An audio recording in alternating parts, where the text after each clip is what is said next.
December 7th, 1941, 07:55 hours.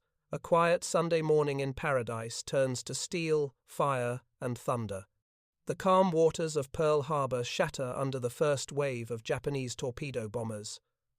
Battleship Row burns, oil spreading across the harbor like a black tide, igniting into a floating inferno. The USS Arizona erupts in a single blinding flash, a fireball that lifts the ship from the water and scatters her crew across the sea. Men are dying in the oily smoke. Flames reach for the sky, and the air fills with the sound of sirens, screams, and the endless droning of enemy engines. But beneath the chaos lies an absence far more important than all the destruction. The Japanese First Air Fleet, the most powerful concentration of naval aviation ever assembled to that day, had come hunting for something they never found. The Enterprise and the Lexington, America's fast carriers, were not in the harbor. The weapons Japan feared most were simply not there to kill. In Tokyo, Admiral Isoroku Yamamoto had gambled everything on the idea that one decisive blow could cripple the American Pacific Fleet before it could fight. The carriers were the primary targets, the battleships were secondary. Yet, by a convergence of timing and doctrine, the carriers were gone not by luck alone, but because of a quiet, almost unnoticed shift in how a few American officers thought about naval war. The USS Enterprise was at sea, ferrying fighter squadrons to Wake Island. The Lexington was en route to Midway, carrying aircraft to reinforce the outpost there.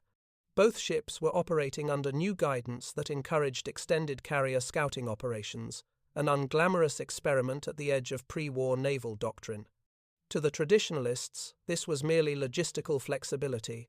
To the visionaries, it was evolution. Before the war, the U.S. Navy was divided by faith as much as by rank. The gun club admirals who had come of age in the era of steel battleships and gunnery duels believed the future of sea power remained in the line of battle. Battleships, with their massive 16-inch guns, would meet the enemy in decisive combat at 20,000 yards. Carriers were auxiliaries, scouts to find the enemy for the battle fleet's main guns. Airplanes were useful, yes, but not decisive. And yet, in the quiet offices of the Navy's Bureau of Ships in Washington, D.C., a different vision had been committed to paper between 1939 and 1940. The classified Carrier Task Group Design Study, dismissed, filed away, and almost forgotten, proposed something radical. It argued that the aircraft carrier, not the battleship, was the new center of gravity. The true power of a fleet, it said, lay in the projection of air power, not in the range of its guns. More than that, the study made a heretical claim.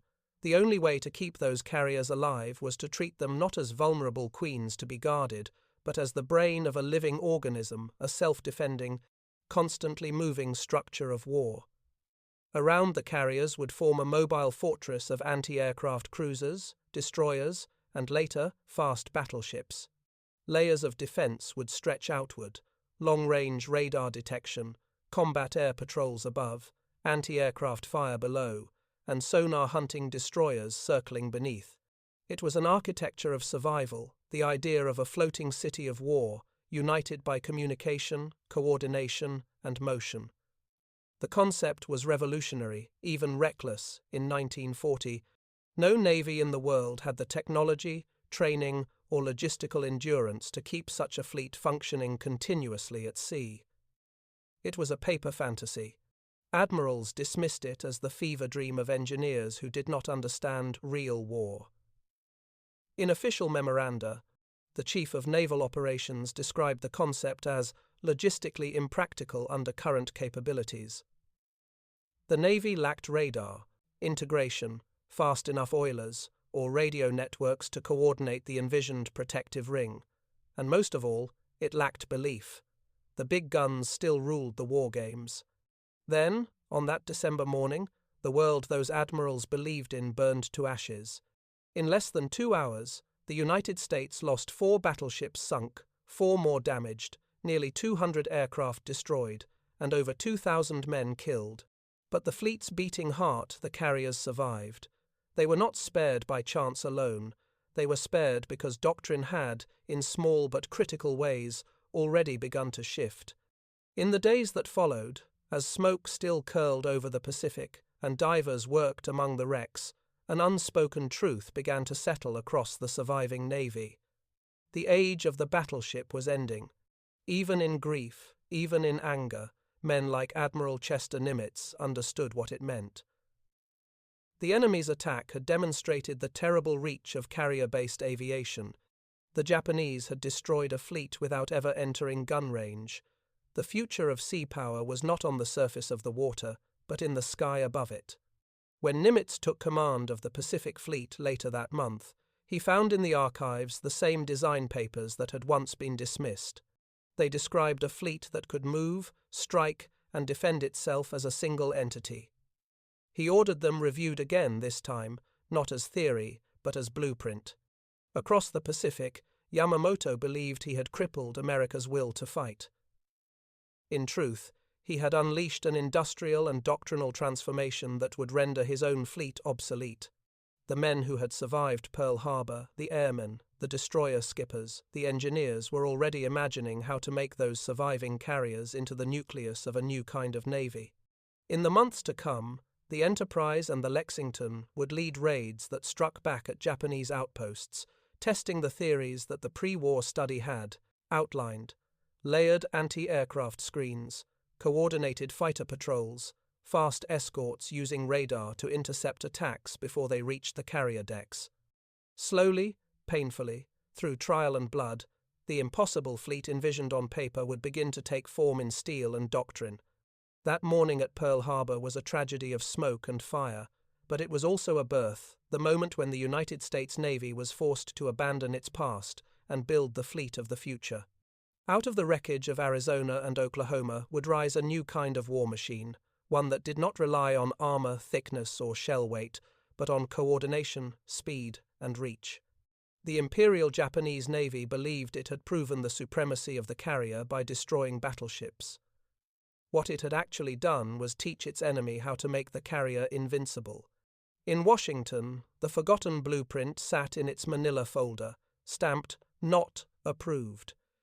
It described in precise detail the layered defense, the moving fortress, the living circle of steel that would one day be called a task force. Within 3 years, it would have a number Task Force 58 and a legend that would stretch across every ocean. The blueprint existed before the first bomb fell. The Navy just hadn't admitted it, believed it yet. In the years before the war, the great ships of the United States Navy gleamed like monuments. Their armor shimmered under parade sunlight, their guns spoke with authority, and their admirals believed that the next war would look much like the last steel lines meeting at dawn, trading salvos across a horizon of smoke. But at the U.S. Naval War College in Newport, Rhode Island, in the quiet classrooms where strategy was dissected rather than displayed, a handful of officers were running war games that told a different story. It was 1938. On blue felt tabletops, miniature fleets slid across grids of ocean, and a few iconoclasts began moving their carrier markers like chess queens, fast, unpredictable, decisive. The aviators were the young radicals of their generation, men who had learned to fly on canvas and wood, who now saw steel decks as launch pads for the future. Their opponents, the gun club, dismissed them as dreamers. Airplanes were frail, engines overheated, weather grounded them. Battleships, they said, did not rust in the sky. Then came Fleet Problem 19, held in the Pacific in 1938, a simulated attack by carrier aircraft on the Panama Canal. The results startled everyone. The enemy carriers struck first, unseen, their planes finding the target before the defenders even knew they were under attack. The exercise was dismissed officially as unrealistic, but the lesson lingered. Speed, reach, and surprise had replaced armor and range as the real arbiters of power. In Washington, a small circle of naval architects and tacticians began drafting what they called the Integrated Carrier Group concept. It was a paper fleet, a theoretical construction of 6 fast carriers, surrounded by a protective halo of cruisers and destroyers, each armed with dual-purpose 5-inch guns capable of engaging both aircraft and ships. Above them, a constant orbit of fighter patrols. Below, destroyers sweeping for submarines. Every element was tied by radio and radar, the newest technology in the naval arsenal. But the memo that carried the concept up the chain of command came back stamped with red ink. Impractical. Fuel consumption would be enormous. Communications would break down under strain. Coordinated anti-aircraft fire from multiple ships was judged theoretical. Senior officers noted that concentrating carriers so closely would create a single, catastrophic target. The study was filed away. To the old guard, the sea was a stage for gunnery. Ships fought by line, not by swarm. Doctrine said carriers must operate as scouts for the battle line, never as the battle line itself. To reverse that logic was heresy. Yet among the younger officers, men like Ernest King, Raymond Spruance, and a few engineers at the Bureau of Ships, the idea refused to die. They understood that aviation multiplied force in ways steel never could. By 1940, radar experiments at sea began to change what was possible. The SG and CXAM radar sets, clumsy and fragile though they were, could spot aircraft beyond visual range. Fighter direction, once impossible, was becoming a science. In scattered test exercises, carrier escorts began practicing coordinated fire against mock air attacks. The results were imperfect, but promising. Still, the Navy lacked the one thing the blueprint assumed as basic: endurance. Oilers were too slow. Resupply at sea was a fantasy. The admirals argued that no fleet could maintain such complex formations across the vast Pacific. The plan, one review stated, is operationally elegant but logistically impossible. Then came December 7th, and with it, the collapse of every assumption. In the wake of Pearl Harbor, the impossible design returned from the filing cabinet to the drafting table. The Navy no longer had a battle line to protect. What it had left the carriers Enterprise, Lexington, Yorktown, Saratoga, and Hornet were suddenly the fleet itself. They had to be protected at all costs. Out of necessity, the rejected theory became a survival plan. When Enterprise sailed in early 1942, her escorts were no longer scattered pickets. They steamed in tight formation, their 5-inch guns overlapping fields of fire, their radar antennas spinning ceaselessly. Fighters patrolled overhead in timed rotations. The ship was no longer alone. She was the nucleus of a living, breathing organism, a floating system of interdependence. To outsiders, it looked like improvisation. In truth, it was resurrection. The rejected blueprint had found its war. The irony was profound. The price. Admirals who had dismissed the idea now enforced it by instinct. The carriers, once auxiliaries, became the fleet's heart. The battleships that survived Pearl Harbor would soon find themselves assigned to guard duty. A generation raised to believe in armor and shell now discovered that survival came from movement, coordination, and reach. In the war games of peacetime, the impossible carrier group had been theory. In the Pacific of 1942, it became the only hope of survival. And as those first carrier task groups sailed into combat, the paper design began to breathe. The Navy had not meant to build the impossible fleet. The war simply left it no other choice. May 1942. The Coral Sea glimmers beneath a blazing tropical sun, calm and endless, concealing beneath its blue skin the first true carrier duel in human history. No battleships trade shells here. No opposing fleets ever glimpse one another. This is a war of shadows cast across hundreds of miles of open ocean, a war fought entirely by men who fly. The USS Lexington and USS Yorktown steam south of the Solomon Islands, their decks alive with activity. On the horizon, the Japanese carrier Shokaku leads her task force toward Port Moresby. Both sides are hunting the other, guided only by fragments of reconnaissance and instinct. The air smells of aviation fuel and hot metal. On the Lexington's flight deck crews in color-coded shirts swarm around the parked SBD Dauntless dive bombers and TBD Devastator torpedo planes. arming them with bombs and torpedoes under the roar of warming engines. At dawn on May 4th, the first strike groups launch slow silver birds rising off pitching decks, climbing into sunlight and radio silence. For the first time in history, two naval fleets will destroy one another's ships without ever seeing them. The Lexington's pilots had been briefed the night before. The Japanese fleet was fast, disciplined, and deadly. They would face attack in coordinated waves, timing torpedo and dive bomb runs to overwhelm defenses. But now, something new exists on the American side. Around the carriers, a protective ring of cruisers and destroyers weaves a living barrier. The 5-inch dual-purpose guns of the Minneapolis, Astoria, and Phelps form a web of overlapping anti-aircraft fire. This formation, born from the forgotten pre-war blueprint, is being tested for the first time under real attack. By mid-morning, Japanese scouts locate the American force.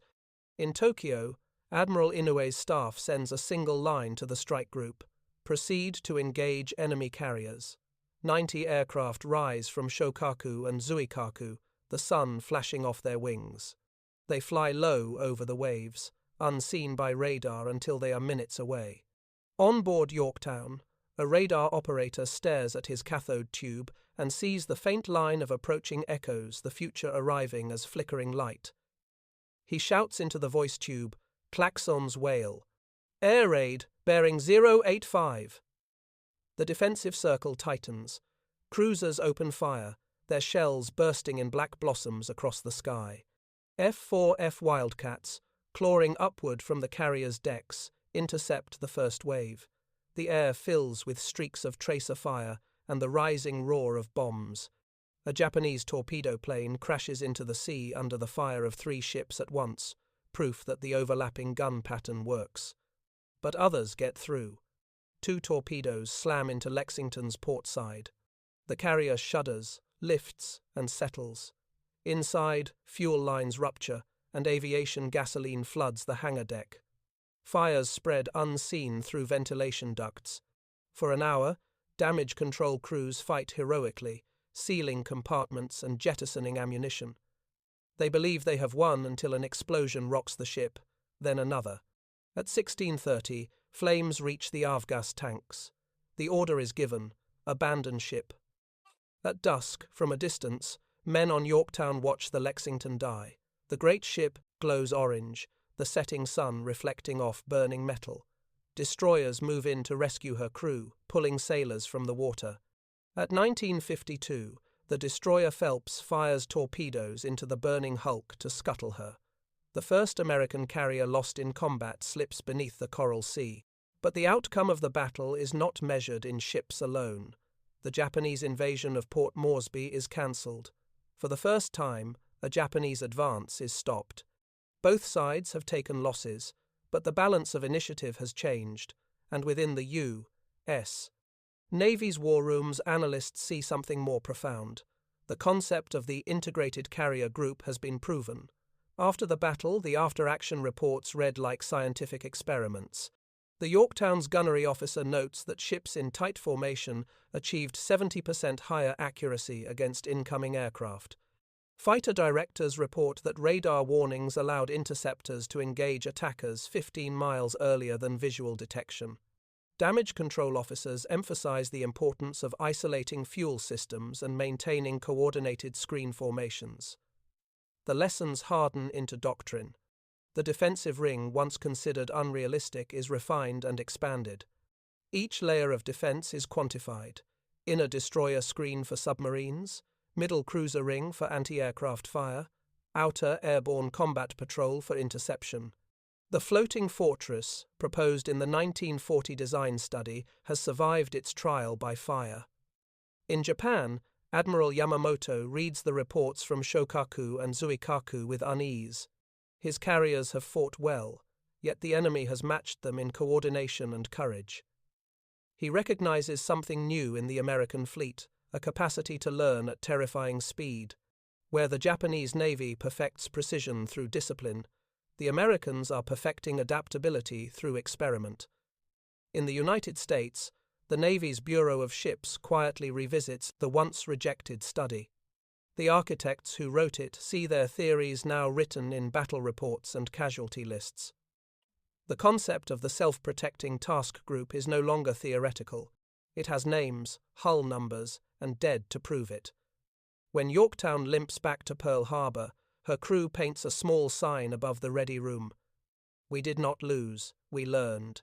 In those 4 words lies the philosophy that will carry the Navy through the Pacific War: experiment, survive, adapt.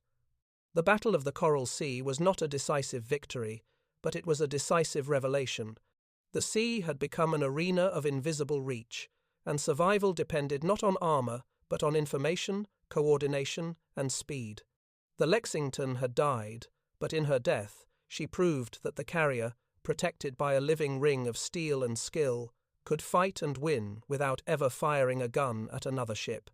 The impossible fleet was beginning to work, and the world's last generation of battleship admirals was beginning to fade into history. June 1942. The Pacific is vast and silent again, stretching from horizon to horizon.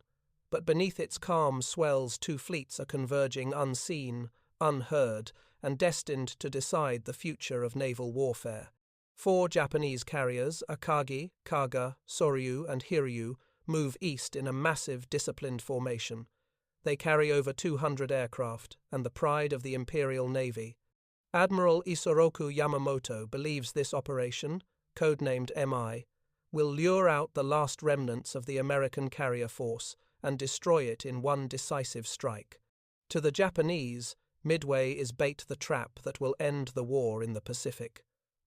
But across the ocean, at Pearl Harbor, a quiet revolution has already taken root. Admiral Chester Nimitz, commanding the Pacific Fleet, has read the enemy's intentions before they unfold. American cryptanalysts at Station HYPO have cracked the Japanese naval code JN-25. They know the target, they know the date, they even know the order of battle, and so Nimitz sets his own trap. 3 American carriers, Enterprise, Hornet, and the battered Yorktown, hastily repaired after the Coral Sea steam to intercept. They carry 233 aircraft, half of them fighters and dive bombers. They are outnumbered, but not outmatched. For the first time, the fleet sails as the design study of 1940 envisioned, a self-contained, layered, mobile fortress. Radar pickets aboard escort cruisers sweep the skies.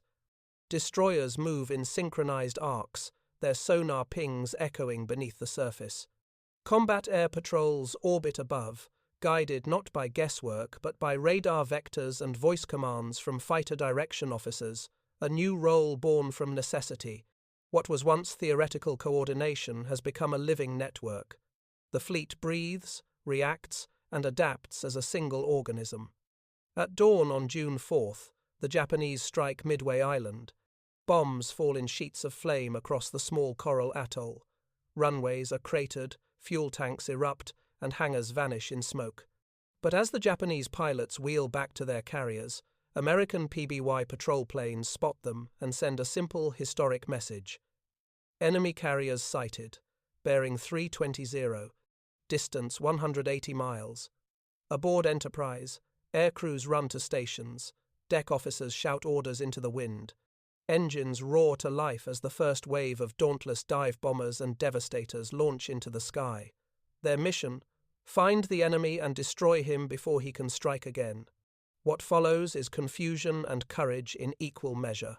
American torpedo squadrons, flying obsolete TBD devastators, attack first and are annihilated. 35 planes go in, only 4 return. Every torpedo misses.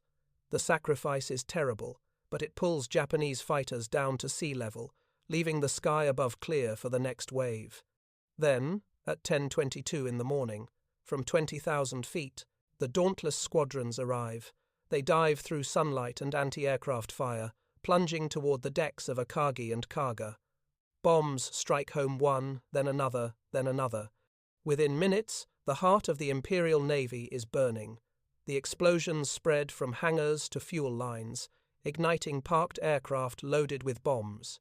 In 10 minutes, 2 of Japan's most powerful carriers are infernos. At 10:38, Soryu takes 3 direct hits. Her decks erupt. Sailors throw themselves overboard into oil and fire. Only Hiryu remains operational. She launches a counterattack that finds Yorktown. Bombs strike her deck. Torpedoes rip open her hull. The ship lists heavily. For a few hours, it seems the balance might tip again. But by evening, American dive bombers locate Hiryu and send her to the bottom as well. By sunset, 4 Japanese carriers lie burning or sunk. The Imperial Navy has lost not only ships but pilots, the irreplaceable core of its air arm. Yamamoto orders a retreat. The dream of Japanese dominance on the Pacific waves dies with the setting sun.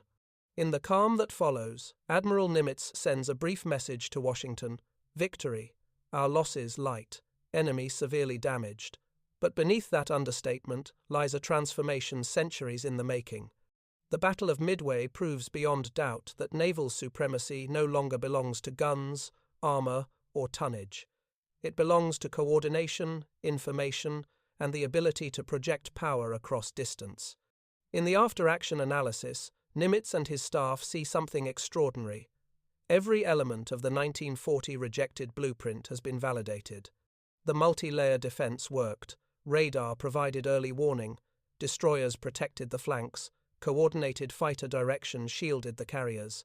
The carriers themselves acted as command centers, mobile hubs, directing not only their own aircraft, but the fleet's entire combat rhythm. The fleet had become the living system, the study, once imagined self-defending, self-sustaining, and devastatingly effective. Captain Miles Browning, Chief of Staff to Admiral Spruance, wrote in his report, "The carrier group now functions as a singular organism. Every ship has its purpose, every plane its orbit. Survival depends on cohesion."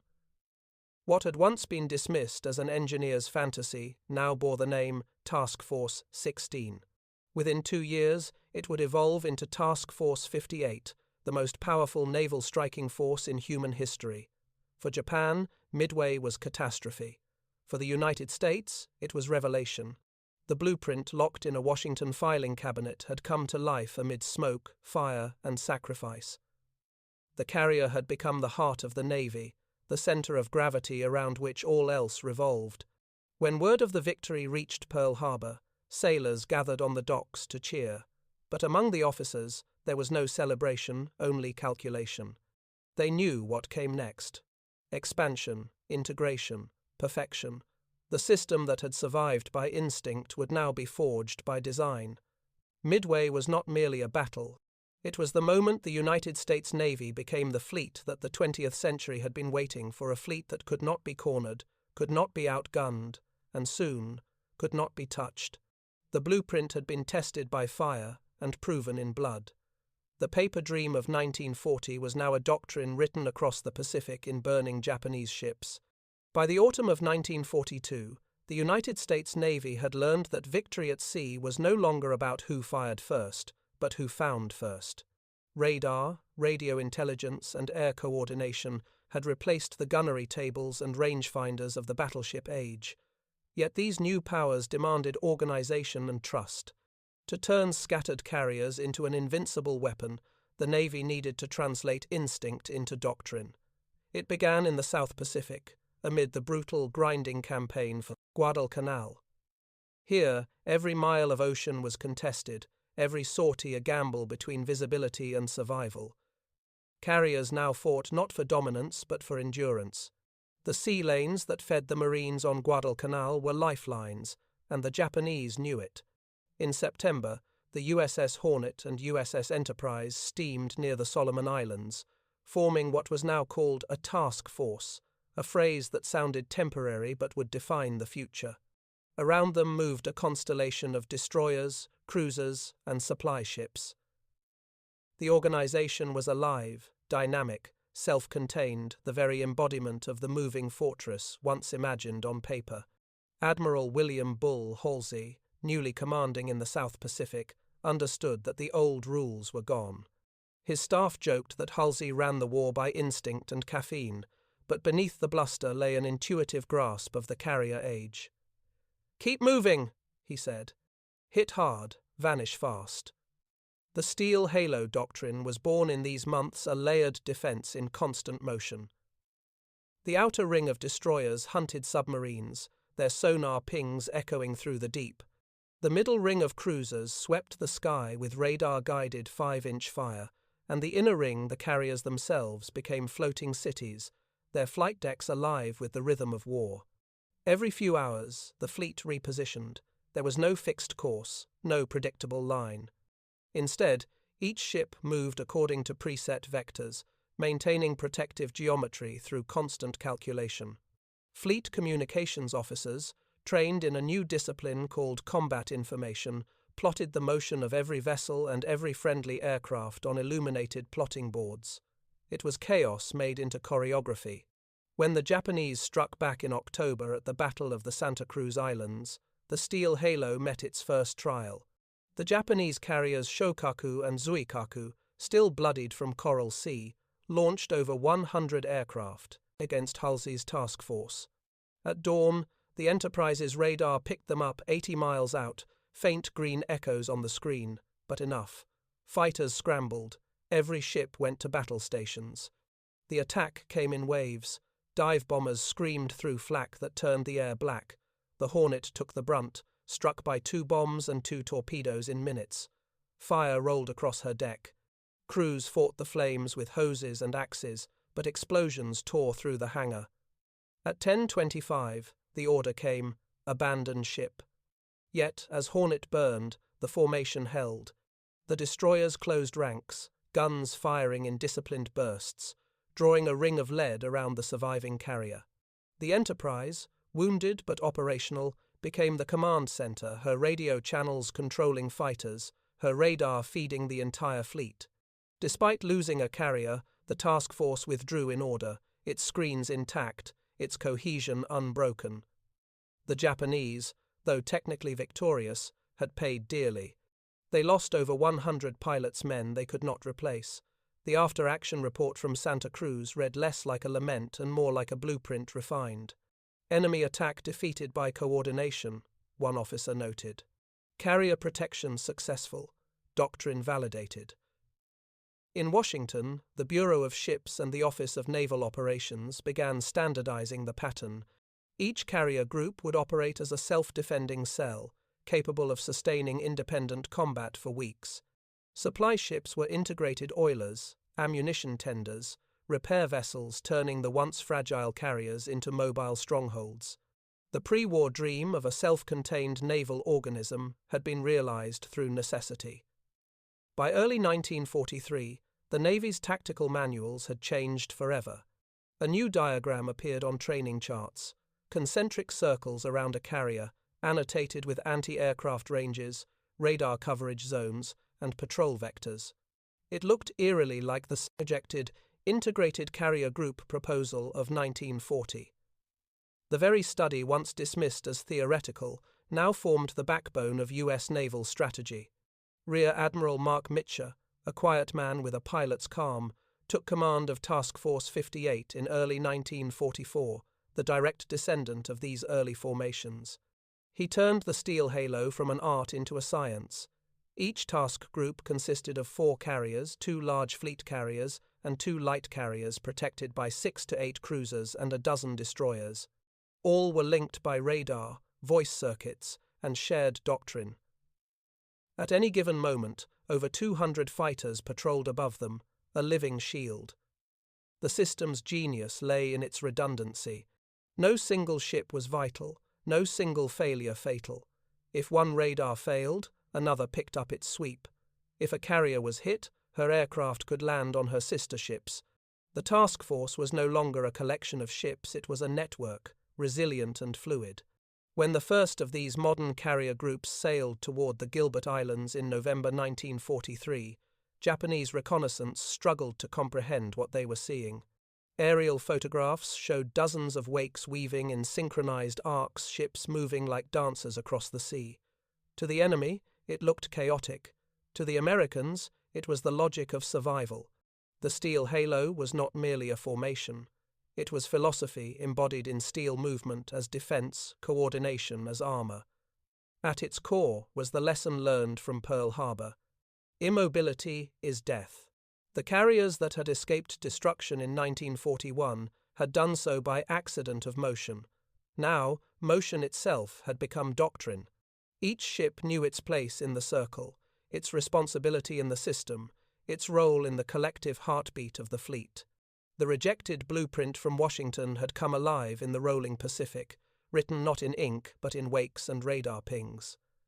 And, from that system forged in desperation and perfected in fire, would come the force that turned the tide of the Pacific. The days of the battleship were over. The era of the task force of speed, coordination, and untouchable reach had begun. June 1944. The Central Pacific glowed under a cruel, cloudless sun. Across thousands of square miles of sea steamed the most powerful concentration of naval power the world had ever seen. Task Force 58, the living descendant of a rejected blueprint. 4 fast carrier groups, 15 carriers in all, more than 900 aircraft, shielded by over 80 escorting warships. The sea itself seemed to tremble beneath their passage. The target was the Mariana Islands Saipan, Tinian, and Guam, the inner ring of Japan's Pacific Empire. Their capture would put the Japanese homeland within range of B-29 superfortresses. For Japan, it was existential. For America, it was the step toward victory. The coming clash would test whether the untouchable carrier concept truly worked, or whether it would shatter under the fury of the Imperial Navy's last great gamble. On the morning of June 19th, radar operators aboard the USS Lexington saw what looked like a rising storm on their screens, hundreds of faint green echoes racing eastward. The Japanese mobile fleet, commanded by Vice Admiral Jisaburo Ozawa, had launched its entire air strength, over 400 aircraft from 9 carriers. To the Japanese, this was to be the great decisive battle a modern Tsushima fought in the skies. But the Americans had prepared for precisely this. Aboard USS Enterprise, Admiral Mark Mitcher stood over the combat information board, surrounded by officers reading radar bearings, wind speeds, and vector plots. His voice was calm. "Bring the fighters out," he said. "Let's see what they can do." 120 F-6F Hellcats rose into the blue, forming the outer shield of the fleet, the farthest ring of the steel halo. Behind them, cruisers and destroyers shifted position to create interlocking walls of flak. The carriers maintained course and speed, their decks cleared for defensive readiness. Every man on the bridge knew that the next few hours would determine the future of naval warfare. At 10:32, the first Japanese wave hit the radar perimeter. Fighter direction officers aboard the carrier Bunker Hill calmly vectored the Hellcats onto intercept courses. Minutes later, the sky erupted. The Japanese came in loose formation, their pilots brave but inexperienced. Many had fewer than 100 flight hours. The Americans fought with the discipline of a practiced machine. Radio chatter crackled with brevity. Bandits sighted, Angels 15. Tally-ho, Splash 1, it was a massacre. For 2 hours, wave after wave of Japanese aircraft hurled themselves at the steel halo and shattered. The combined radar network, gunnery coordination, and disciplined fighter control turned the sky into a killing field. By noon, the ocean was littered with burning aircraft and drifting parachutes. Only a handful of enemy planes reached the carriers, and none scored a hit. American pilots would later call it the Great Marianas Turkey Shoot. Below deck, radar operators watched the blips vanish one by one from their screens. Each fading echo marked another victory, not just of firepower, but of system of information, technology, and organization, working in unison. The impossible blueprint of 1940 had now evolved into something elemental, a shield that turned massed attack into annihilation. By sunset, Ozawa's force was broken. Out of 400 Japanese aircraft launched that morning, 350 had been destroyed. The Americans had lost only 30. The ratio was almost unimaginable, more than 10-1, and the battle was not over. The next day, Mitscher turned offense into 320. Doctrine. Launch everything, he ordered at dusk, even though it meant the pilots would have to land in darkness. 150 American planes roared off the decks, homing on radar bearings toward the retreating Japanese fleet. They found and struck it just before nightfall. The carriers Hyo, Zuikaku, and Chiyoda were set ablaze, their decks turned into furnaces. When the strike groups returned hours later, the sea was pitch black. Mitscher, against all regulations, ordered his fleet to turn on every light navigation, beacons, deck lights, even searchlights, to guide his pilots home. It was a moment of quiet defiance against the dangers of war, a gesture of command faith. From 20 miles out, returning pilots saw what they later called a city on the sea. Every ship of the steel halo shone like a constellation. Nearly every aviator made it back. The Battle of the Philippine Sea was more than a victory. It was proof that the United States Navy had achieved the perfect synthesis of technology, doctrine, and production. The carriers had become not just weapons, but systems data-driven, layered, and nearly invulnerable. Radar, once experimental, was now the fleet's nervous system. Radio discipline was its language. Fighter direction, once improvisation, had become science. After the battle, analysts aboard Enterprise compiled damage and loss reports. None of the 15 American carriers had suffered serious harm. Not one had been penetrated by enemy bombs or torpedoes. For the first time in history, an entire carrier armada had faced a full-scale enemy air offensive and emerged untouched.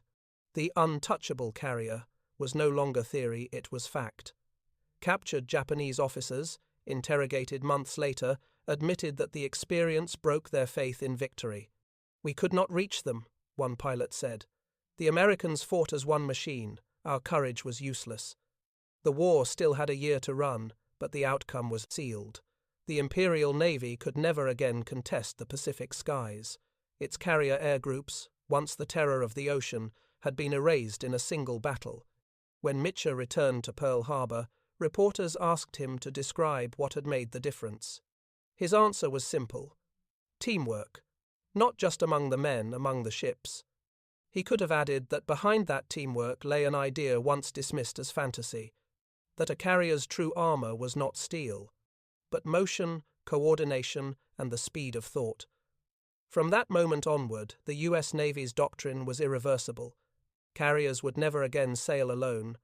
They would move only within the steel halo radar, eyes scanning, guns overlapping, aircraft orbiting a self-sustaining ecosystem of war. The age of battleships had ended on December 7, 1941. But it was here, in the burning skies of the Marianas, that the age of the carrier reached its final form and became untouchable. April 1945. The sea off Okinawa was calm and grey, rolling under low clouds that smelled of salt and fuel. Across it moved the greatest fleet in naval history, 1,300 ships, the culmination of 4 years of evolution from that forgotten pre-war blueprint.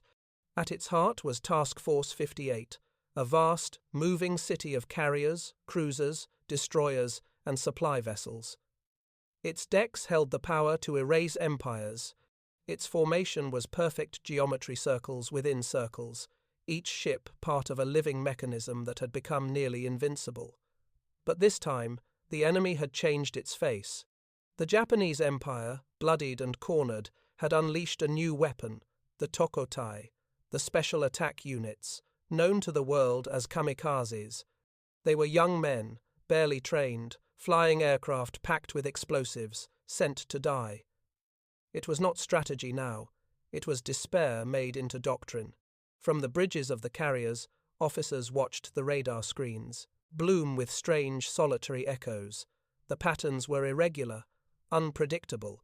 Fighter direction officers soon realized they were no longer tracking squadrons but individuals, a swarm of death that could not be reasoned with or intimidated.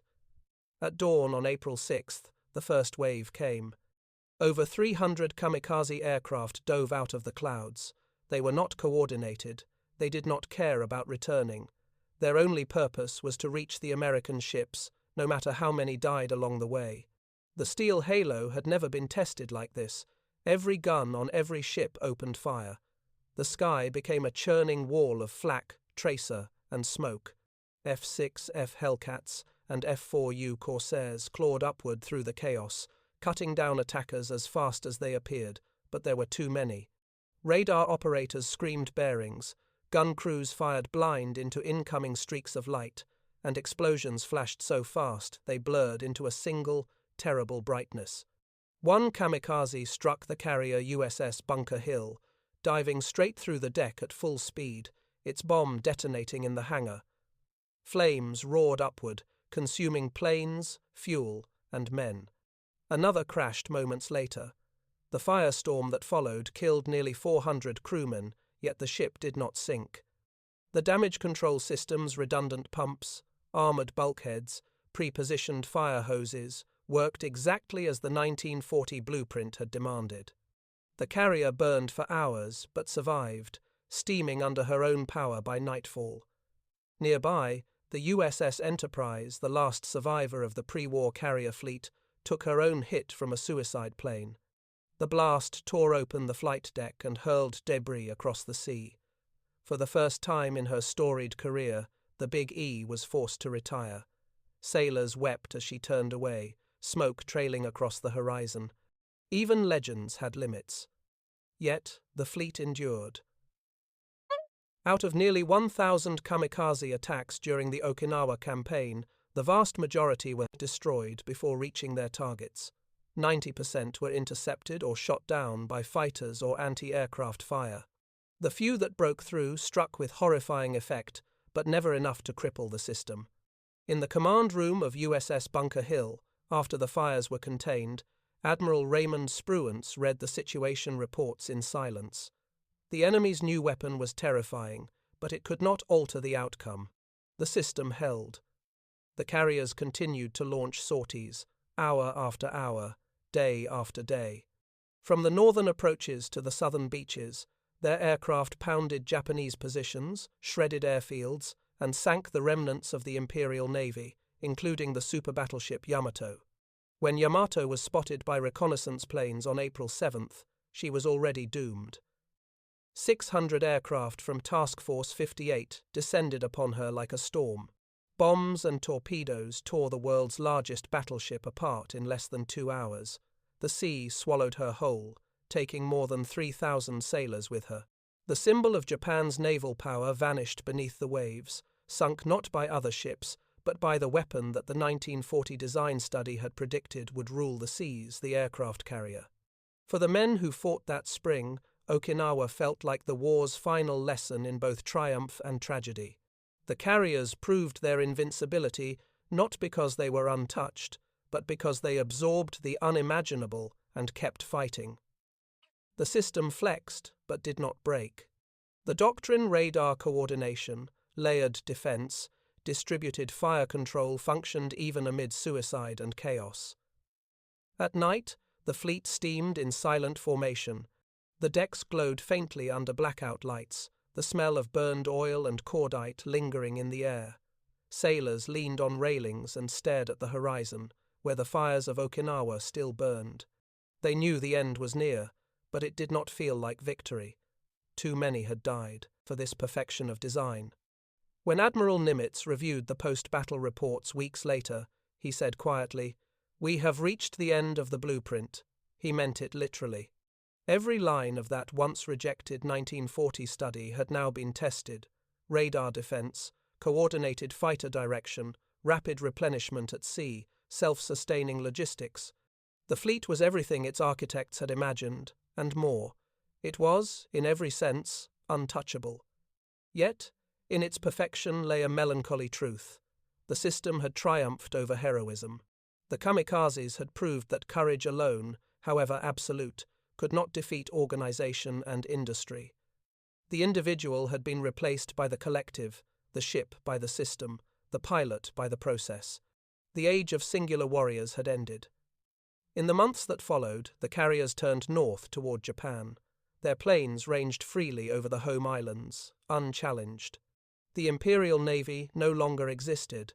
There were no enemy fleets to fight, only airfields and factories waiting to be destroyed. When the atomic bombs fell on Hiroshima and Nagasaki that August, the war at sea was already over.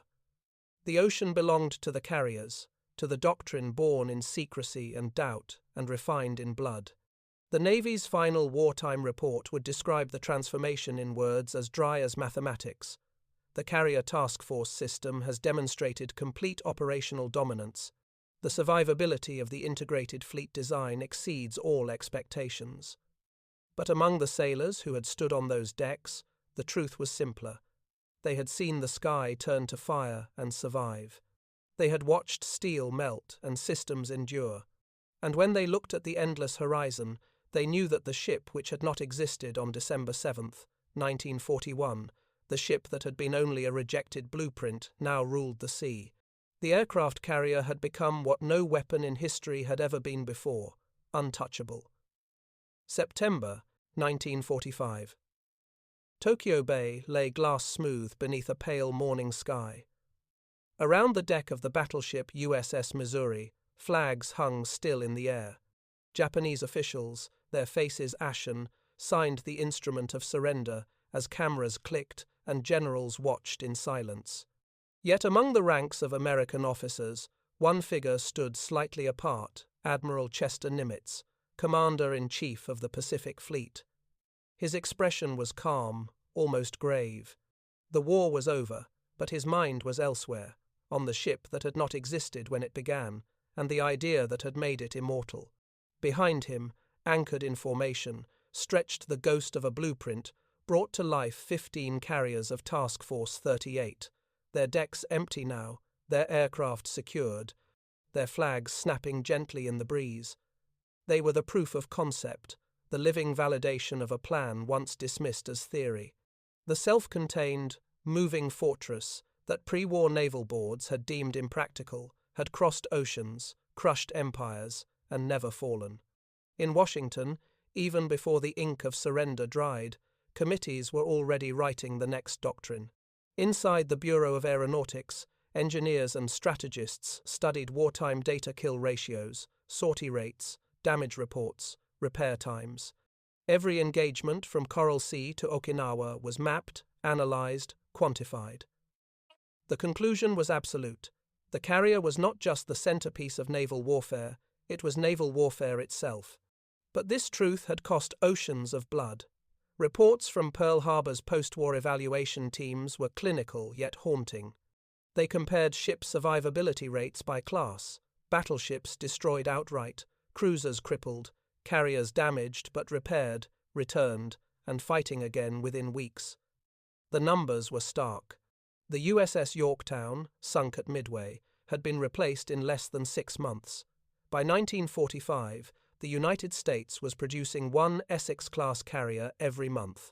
The pre-war doctrine of fleet concentration had been replaced by something entirely new: distributed resilience. The fleet was no longer a group of ships protecting a flagship. It was a web of mutual defense, elastic and alive. From the Air Force Historical Research Agency came a technical assessment of the Essex class. It concluded, the structural integrity, combined with decentralized power distribution and redundancy of systems, provides unparalleled damage tolerance. The engineers might as well have been writing an epitaph for the old world of naval design. But not everyone welcomed the future. In late 1945, hearings began in the Senate Naval Affairs Committee. The unification debates pitted the newly created U.S. Air Force against the Navy over who would control the future of strategic warfare. The Air Force argued that nuclear weapons, delivered by long-range bombers, made carriers obsolete.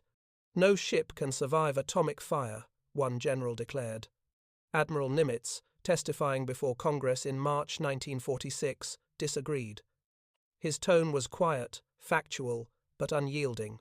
"Gentlemen," he said, "we have heard before that a new weapon makes the sea irrelevant.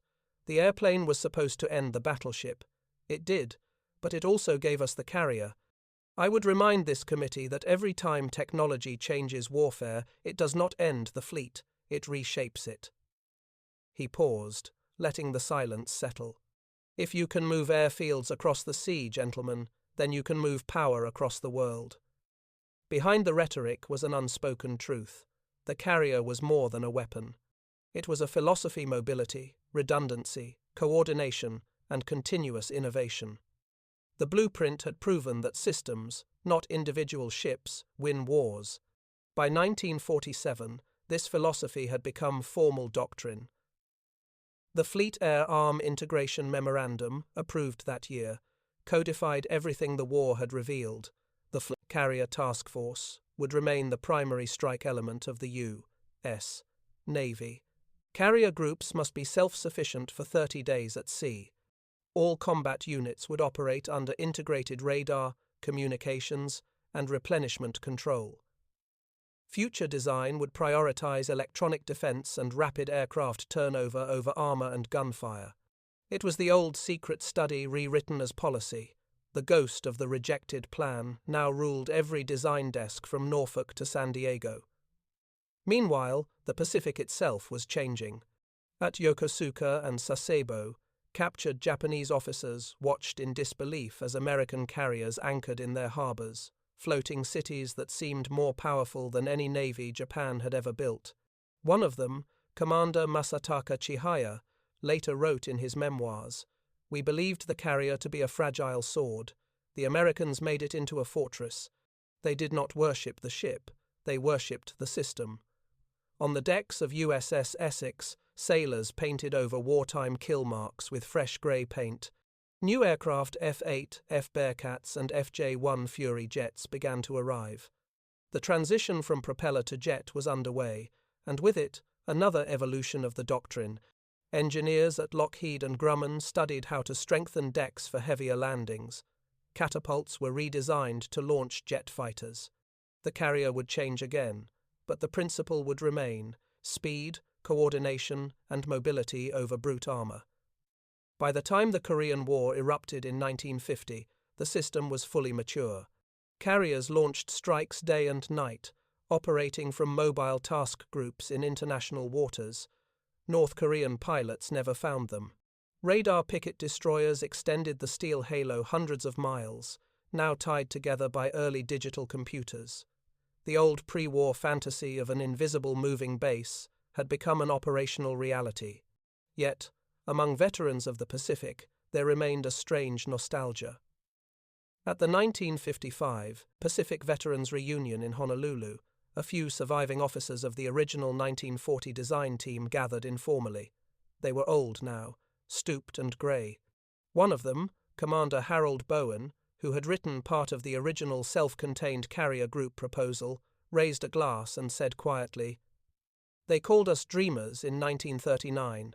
Now the dream commands the oceans." Everyone laughed, but the laughter was tinged with melancholy.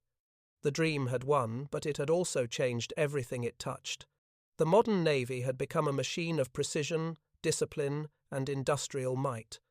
The individuality of ships, of captains, even of fleets, had dissolved into the greater system. The ocean no longer belonged to men. It belonged to the design. In the National Archives today, the original 1939 Carrier Defense and Task Group Study sits in a faded folder, its pages marked "R-ejected October 1940. In the margin, written in pencil by some anonymous reviewer, is a final note: concept sound but impractical under current doctrine. History would prove otherwise.